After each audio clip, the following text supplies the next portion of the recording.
Hello guys, പത്രമാറ്റിൻ്റെ ഇന്നത്തെ episode റിവ്യൂയിലേക്ക് സ്വാഗതം. ഈ റിവ്യൂ ഇഷ്ടപ്പെടുകയാണെങ്കിൽ ഒന്ന് ലൈക്ക് ചെയ്ത് സബ്സ്ക്രൈബ് ചെയ്ത് സപ്പോർട്ട് ചെയ്യണേ. നവിക്ക് കുഞ്ഞുണ്ടായതിൻ്റെ സന്തോഷത്തിൽ ദേവയാനി എല്ലാവർക്കും ലഡു ഒക്കെ വിതരണം ചെയ്യുന്നുണ്ട്. അപ്പോൾ അങ്ങോട്ട് വരുന്ന ജലജയ്ക്ക് ഒരു ലഡു ഒക്കെ കൊടുക്കുന്നുണ്ട്. ജലജ അത് എടുത്തു കഴിഞ്ഞിട്ട് ദേഷ്യത്തോടെയാണ് നിൽക്കുന്നത്. അപ്പോൾ മുത്തശ്ശി ചോദിക്കും, നിനക്ക് എന്താ ഒരു കൊച്ചുമാനുണ്ടായെന്ന് പറഞ്ഞിട്ട് ഇത്ര സന്തോഷമൊന്നും ഇല്ലാത്തത് എന്നൊക്കെ ചോദിക്കും.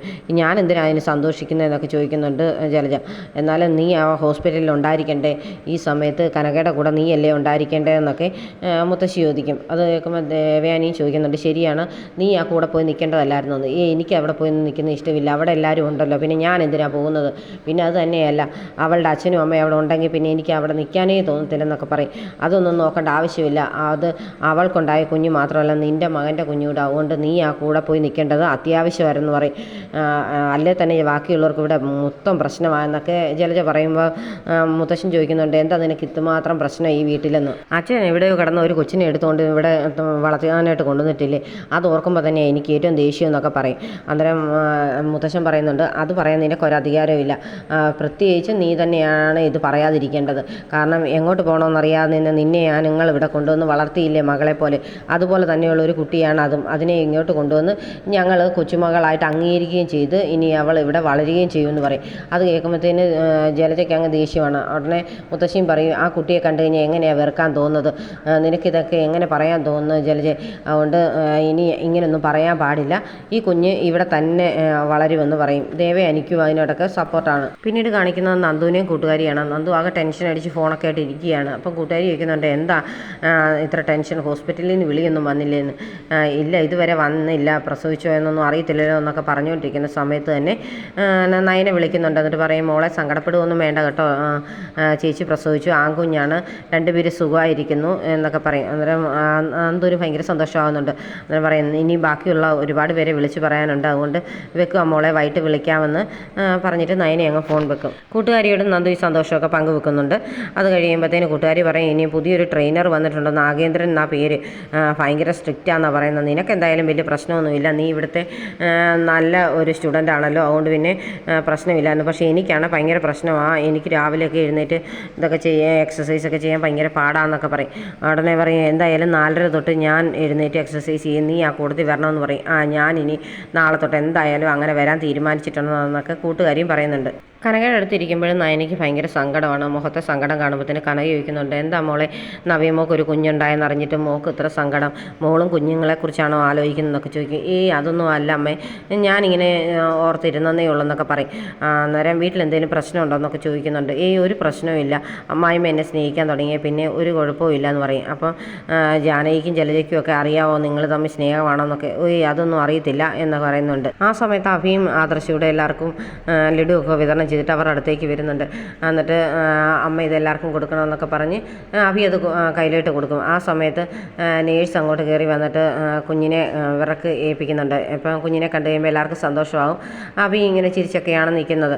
അഭിമോനെ എടുക്കുന്നോ കുഞ്ഞിനെ എന്നൊക്കെ ചോദിക്കുന്നുണ്ട് കനക. എനിക്ക് എടുക്കാൻ പേടിയാണ്, അതുകൊണ്ട് വേണ്ടാന്ന് പറയും. അന്നേരം ആദർശ് ചോദിക്കും, അമ്മയ്ക്ക് കുഴപ്പമൊന്നുമില്ലല്ലോ? കുഴപ്പമൊന്നുമില്ല, ഉടനെ തന്നെ വാർഡിലേക്ക് മാറ്റുമെന്ന് നേഴ്സ് പറഞ്ഞിട്ട് കുഞ്ഞിനെയും കൊണ്ട് അകത്തേക്ക് പോകുന്നുണ്ട്.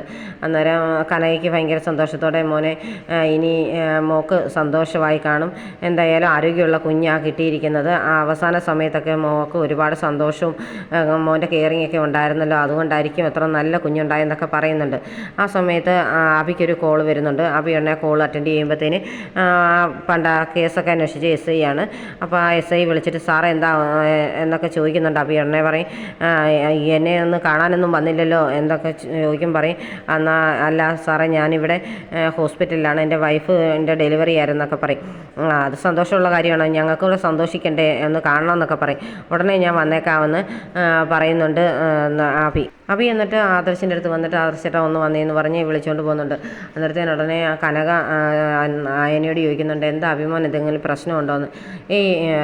അവനിപ്പം വെറും എംപ്ലോയി അല്ലായിരുന്നോ, അത് കാരണം സാമ്പത്തികമായിട്ട് വല്ല പ്രശ്നമൊക്കെ ഉണ്ടായിരിക്കും, അതല്ലാതെ വേറെ പ്രശ്നമൊന്നും ഇല്ലെന്ന് പറയും. എന്നിട്ട് അഭി ആദർശിനോട് പറയുന്നുണ്ട്, എനിക്കിപ്പോൾ ആകെ ടൈറ്റാണ്, ഞാനിപ്പം അങ്ങനെ ഒരുപാട് വരുമാനമൊന്നും ഉള്ള ആളല്ലല്ലോ, അതുകൊണ്ട് ഹോസ്പിറ്റലിലെ ചിലവും മറ്റു കാര്യങ്ങൾക്കൊക്കെ എനിക്ക് കുറച്ച് കാശിൻ്റെ ആവശ്യമുണ്ടെന്നൊക്കെ പറയും. അതൊന്നും നീ അന്വേഷിക്കുകയോ വേണ്ട, നിനക്കിപ്പം അത്യാവശ്യത്തിന് ആവശ്യത്തിന് വേണ്ടി 5 ലക്ഷം രൂപ നിൻ്റെ അക്കൗണ്ടിലോട്ട് ഇട്ട് തരാം, പിന്നെ ഹോസ്പിറ്റലിലെ ചിലവെല്ലാം ഞങ്ങൾ നോക്കിക്കോളാം, നീ അത് നോക്കണ്ട എന്നൊക്കെ പറയും.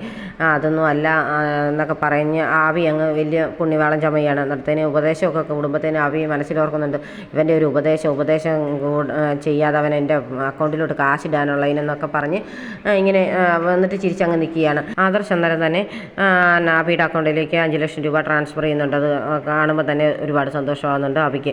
എന്നിട്ട് തിരിച്ച് വന്നിട്ട് നയനയുടെ ഒക്കെ പറയുന്നുണ്ട് എന്താ പ്രശ്നമെന്നൊക്കെ. ഇങ്ങനെ ഇതുപോലെ അവന് എംപ്ലോയി അല്ലേ, അവനിപ്പോൾ കുറച്ച് കാശിൻ്റെ ആവശ്യമുണ്ടായിരുന്നു, അത്യാവശ്യ കാശൊക്കെ ഞാൻ അവൻ്റെ അക്കൗണ്ടിലോട്ട് ഇട്ട് കൊടുത്തിട്ടുണ്ടെന്നൊക്കെ പറയും. ഉടനെ നയന പറയും ഞാൻ പറഞ്ഞില്ലേ അമ്മ അത്രേ ഉള്ളൂ പ്രശ്നം, വേറെ പ്രശ്നമൊന്നുമില്ല എന്ന് പറയും. എന്തായാലും ഇനി മുത്തശ്ശനോട് സംസാരിച്ച് ഇവന് കുറച്ച് ബ്രാഞ്ചിൻ്റെയൊക്കെ ചുമതല കൊടുക്കണം.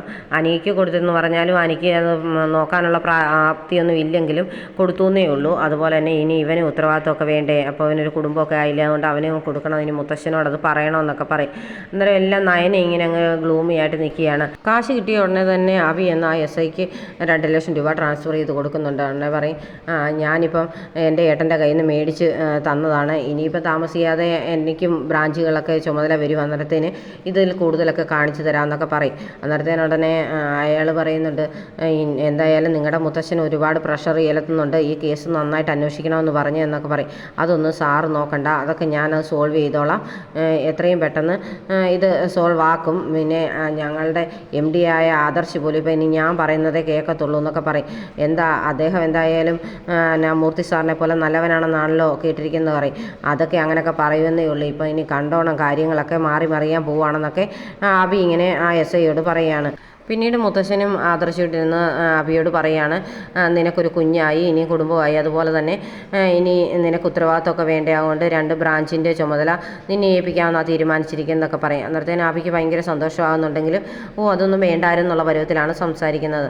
അന്നേരം മുത്തശ്ശൻ പറയും എന്തായാലും ചന്തുമോൾ ഇവിടെ വന്നില്ലേ, ഇപ്പം ചന്തുമോൾ ഈ കുടുംബത്തിലെ അംഗങ്ങളായിട്ട് തന്നെ കരുതണം, ഞാൻ വിചാരിച്ചതിലും നന്നായിട്ട് തന്നെ നയനയും ദേവയാനിയും ആ കുഞ്ഞുമായിട്ട് അടുത്തിട്ടുണ്ട്, അതുകൊണ്ട് ഒരു കുഴപ്പമില്ല എന്നൊക്കെ പറയും. അപ്പോൾ ആദർശ് പറയും എത്രയും പെട്ടെന്ന് പക്ഷേ എൻ്റെ മനസ്സിലെ സങ്കടം മാറ്റണമെന്നൊക്കെ പറയുന്നുണ്ട്. അപ്പം മുത്തശ്ശൻ പറയും എനിക്ക് വേണമെങ്കിൽ എത്രയും പെട്ടെന്ന് നിൻ്റെ DNA ടെസ്റ്റ് നടത്തി അത് തെളിയിക്കാവുന്നതേ ഉള്ളൂ എന്നൊക്കെ പറയും. അത് കേൾക്കുമ്പോൾ അഭി ഒന്നും ഞെട്ടുന്നുണ്ട്.